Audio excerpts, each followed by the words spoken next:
August 19, 1919లో పాద్రే పియో గారు మరొకసారి క్రీస్తు ప్రభు పంచగాయాలను పొందుకున్నారు. ఈ పంచగాయాలు భౌతికంగా, ఆధ్యాత్మికంగా అనేక రాజకీయ పరిణామాలకు దారితీశాయి. పాద్రే పియో గారిని అనేక ఇబ్బందుల్లోకి నెట్టేశాయి. 1920లో వాటికన్ మత పెద్దలు పాద్రే పియో గారికి తీవ్రమైన ఆంక్షలు విధించారు.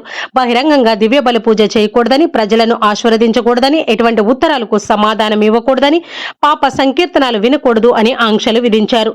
1924 నుండి 1931 వరకు పాద్రే పియో గారు దివ్య బలి పూజనే జరపలేదు. ఆ తర్వాత పెద్ద సంఖ్యలో డాక్టర్లు వచ్చి దాదాపు 6 నెలల పాటు పాద్రే పియో గారి దగ్గరే ఉండి పియో గారికి ఏర్పడినటువంటి ఆ పంచ గాయాలను పరీక్షించారు.